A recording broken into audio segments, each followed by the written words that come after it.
అధికార ప్రతినిధి డాక్టర్ మద్ది శ్రీనివాస్ రెడ్డి గారు అండ్ బీఆర్ఎస్ నాయకులు దూదిమెట్ల బాలరాజ్ యాదవ్ గారు అండ్ సీనియర్ విశ్లేషకులు సీనియర్ జర్నలిస్ట్ మన్నెం కోటేశ్వరరావు గారు మనతో జాయిన్ అయ్యారు. నమస్కారం అండి కోటేశ్వరరావు గారు, బాలరాజ్ గారు, శ్రీనివాస్ రెడ్డి గారు. ముందుగా శ్రీనివాస్ రెడ్డి గారు మీతో స్టార్ట్ చేద్దామండి.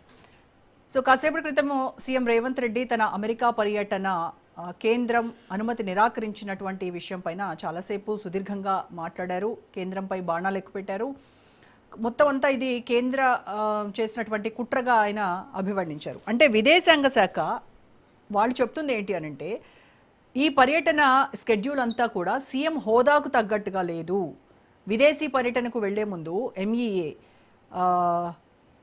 చేసేటువంటి ప్రోటోకాల్స్ కావచ్చు, గైడ్లైన్స్ కావచ్చు, ఇవన్నీ పాటించడంలో కాంగ్రెస్ ప్రభుత్వం ఫెయిల్ అయింది, అందుకోసమనే నిరాకరించాము అని చెప్పేసి బీజేపీ అంటోంది. అంటే నిజంగానే అంటే ప్రభుత్వ సన్నాహాలు ఏవైతే చేశారో వాటన్నిటిలో లోపం ఉందా?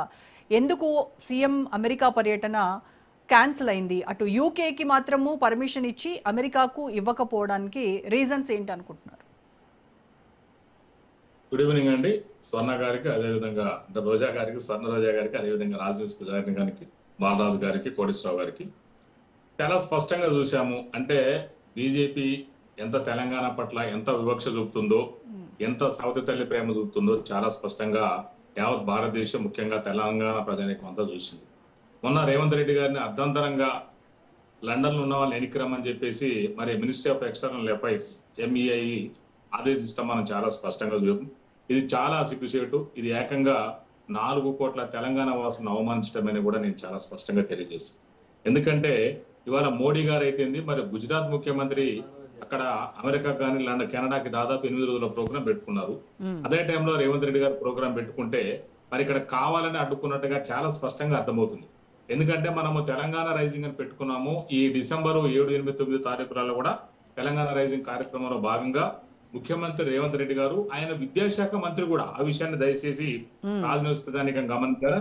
విద్యాశాఖ మంత్రి కూడా ఆయనే కాబట్టి ఆ హోదాలో మరి అమెరికా కానీ లండన్ కానీ వెళ్ళి మసాచుసెట్స్ యూనివర్సిటీ కావచ్చు, అదేవిధంగా హార్వర్డ్, కేంబ్రిడ్జి, ఆక్స్ఫర్డ్ అంటే ప్రపంచ ప్రఖ్యాతిగాంచిన విశ్వవిద్యాలయాలకు వెళ్ళి అక్కడ యొక్క స్టడీ సర్కిల్ ఏదైతే మన తెలంగాణలో పెట్టాలని రేవంత్ రెడ్డి గారు కృషి చేస్తుంటే, అదేవిధంగా పెట్టుబడులు కూడా అదేవిధంగా వాళ్ళని ఆకర్షించడానికి రేవంత్ రెడ్డి గారు కృషి చేస్తుంటే, ఏడ తెలంగాణకు పెట్టుబడులు మళ్ళీపోతాయని చెప్పేసి గుజరాత్ రావాలని చెప్పేసి ముఖ్యమంత్రి మరి ఇంకా గుజరాత్ ముఖ్యమంత్రి లాగానే గుజరాత్ ప్రధానమంత్రి లాగానే భావించుకుంటూ ఆయన మరి వాళ్ళకి కావాలనే రేవంత్ రెడ్డి గారి ప్రోగ్రామ్ అర్ధంతరంగా వాయిదేయటం, ఎన్నిక మలపడం జరిగింది. మనం చాలా స్పష్టంగా చూసాం.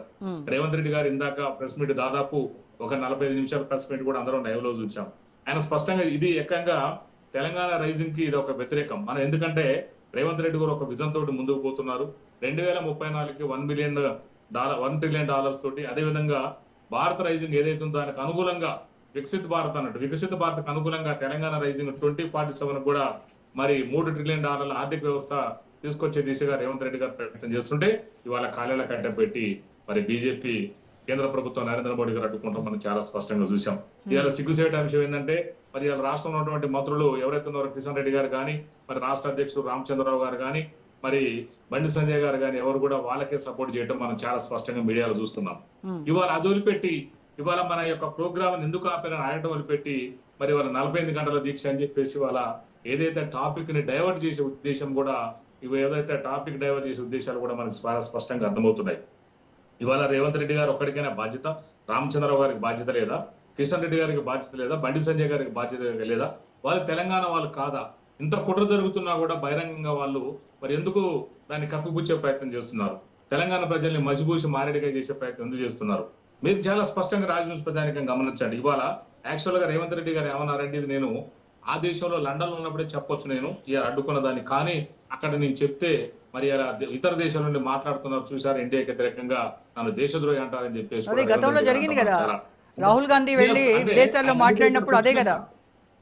ఇప్పుడు బాధ ఎలా గక్కినా కూడా దేశద్రోహి అనేటట్టున్నారు. ఇక్కడ ఎట్లున్నారంటే, నువ్వు బీజేపీ వ్యతిరేకంగా మాట్లాడినా, బీజేపీ వ్యతిరేకంగా ఏం చేసినా కూడా దేశద్రోహమే.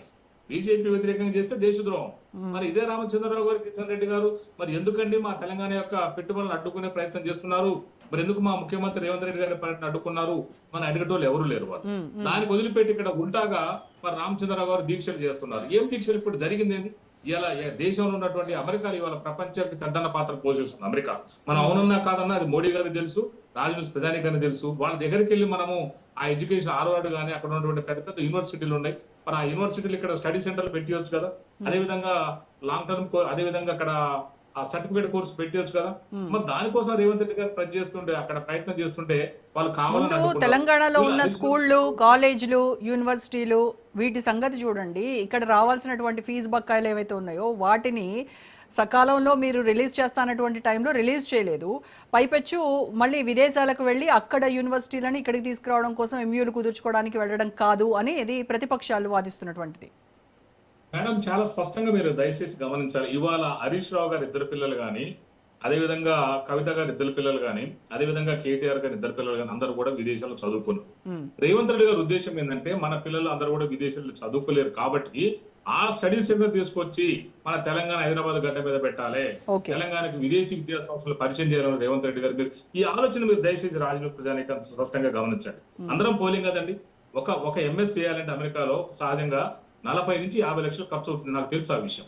40 to 50 lakhs ఉంటే ఇలా సామాన్య మనులు ఎంతమంది బేర్ చేస్తారండి. ఇలా నేను ఎంకామ్ ఉస్మాన్ యూనివర్సిటీ చేశాను, ఎల్ఎల్బి పిహెచ్డి కాక్ యూనివర్సిటీ చేశాను. అదే పెద్ద పెద్ద యూనివర్సిటీలో హార్వర్డ్ కానీ, కేంబ్రిడ్జ్ కానీ, ఆక్స్ఫర్డ్ కానీ మరి స్టడీ సెంటర్లు సర్టిఫికేట్ కోర్సు హైదరాబాద్ వచ్చింది అనుకోండి, మనం ఇక్కడే చదువుకోవచ్చు కదా.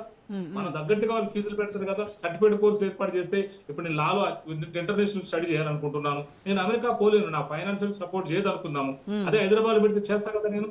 ఇది ఎంత బెనిఫిట్ ఉంటుంది. మీరు రాజకీయ ప్రధానికంటే నేను దయచేసి రాజకీయం కాకుండా జనరల్గా ఆలోచించండి. ఇలా పెట్టుబడులకు అడ్డుకోవటమే కాకుండా విద్యా సంస్థలు రాకుండా అడ్డుకోవటము.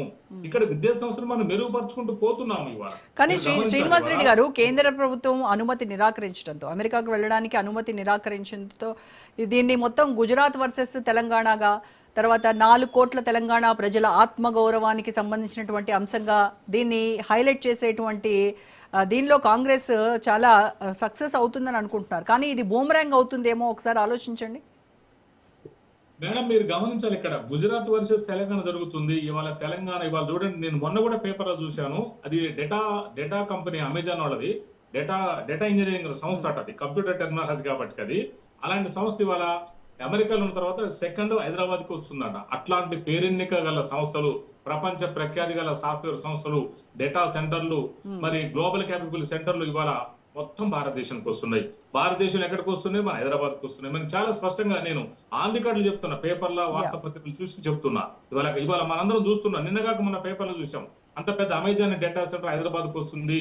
అది ఎక్కడ అమెరికాలో ఉందట, రెండో సెంటర్ ఇక్కడికే వస్తుంది అంటే చూడండి ఎంత పెద్ద సెంటర్ లో కొన్ని వేల మంది అలా జాబులు చేసుకోవచ్చు. మరి అట్లాంటి మన దగ్గరకు వస్తున్నప్పుడు, అదే విధంగా ఎడ్యుకేషన్, ఫారెన్ ఎడ్యుకేషన్ కూడా మన దగ్గరకు వస్తే మన పిల్లలు కానీ, మన తెలంగాణ వాళ్ళు అందరూ ఇక్కడ చదువుకుంటారు కదా. విద్యార్థులు బయటకు పోవాల్సిన అవసరం ఉండదు కదా. లా కావచ్చు, ఇంజనీరింగ్ కావచ్చు, మెడిసిన్ కావచ్చు, అగ్రికల్చర్ కావచ్చు, ఇలా ఫార్మసీ కావచ్చు, ఎలాంటి కోర్స్ అయినా కూడా ఇక్కడ రీసెర్చ్ కానీ ఎడ్యుకేషన్ ఉంటే అందరికి కూడా ఇక్కడే బాగుపడతారు కదా. వీళ్ళ పిల్లల్ని వెళ్ళి అమెరికాలో, లండన్ లో చదివిస్తారు. తెలంగాణ వాళ్ళకి మాత్రం ఉండే విద్య అందుబాటులో. కరెక్టే మీరు చెప్పేది శ్రీనివాస్ రెడ్డి గారు, మీరు చెప్పేది 100% కరెక్ట్ అయ్యి ఉండొచ్చు. బట్ కొన్ని ఎక్స్టర్నల్ ఎఫైర్స్ అంటే కొన్ని గైడ్ లైన్స్ ఉంటాయి, కొన్ని ప్రోటోకాల్స్ ఉంటాయి. నేను ఇలా ఎమోషన్ గా మాట్లాడుతున్నా, మీరు గమనించండి. ఇది బాధ అనిపించింది. అంటే నేను కూడా లండన్ లో ఎల్ఎల్ఎం చేయాలనుకున్నా, కానీ నేను చేయలేకపోయినా వాస్తవం చెప్పాలంటే. University of Lancashire, central university of Lancashire నాకు సీట్ వచ్చింది అప్పుడు 2000. నేను చేయలేకపోయినా, ఫైనాన్షియల్ అప్పుడు ఇంట్రెస్ట్ లేదు నాకు. కానీ ఇవాళ అట్లాంటి యూనివర్సిటీలు, అట్లాంటి స్టడీ సెంటర్లు ఇక్కడికి వస్తే మీరు మాలాంటి వాళ్ళు చాలా మంది చదువుకుంటారు కదండి. ఎందుకు ఈ కుట్రల కుతంత్రాలు? గుజరాత్కి ఒక న్యాయం, తెలంగాణకు ఒక న్యాయమా? కేసీఆర్ కుటుంబాలకు పిల్లలకు ఒక న్యాయం, ఇక్కడ మాలాంటి వాళ్ళ పిల్లలకు ఒక న్యాయమా? ఇది మీరు రాజకీయ ప్రజానికం, తెలంగాణ ప్రజానికం అర్థం చేసుకోవాలి. మరి గుజరాత్ ముఖ్యమంత్రి 8 రోజుల పాటు అమెరికాలో, కెనడాలో పర్యటన చేసి విద్యా సంస్థల్ని ఇక్కడ వాళ్ళ దగ్గర రప్పించుకోవచ్చు, అదేవిధంగా పెట్టుబడులు ఆకర్షించవచ్చు. కానీ రేవంత్ రెడ్డి గారు తెలంగాణ వాళ్ళు ఆకర్షించకూడదు. ఇది వీళ్ళు చెప్పేది. ఇప్పుడు గుర్తొచ్చినాయండి ఇప్పటికి, అంటే తెలంగాణలో యూనివర్సిటీ డెవలప్ కాలేదు ఇప్పుడు గుర్తొచ్చిందా? బీజేపీ వారికి, బీఆర్ఎస్ వారికి ఇన్నాళ్ళు ఎడిపోయారండి వాళ్ళు. అంటే రేవంత్ రెడ్డి అమెరికా, యూకే విద్యా సంస్థలు ఎంటర్టైన్ చేస్తున్నప్పుడు ఈ సమయంలో గుర్తొచ్చింది వాళ్ళకి. రైట్ అండి. ఓకే, బీఆర్ఎస్ నాయకులతో మాట్లాడదాం. బాలరాజ్ యాదవ్ గారు.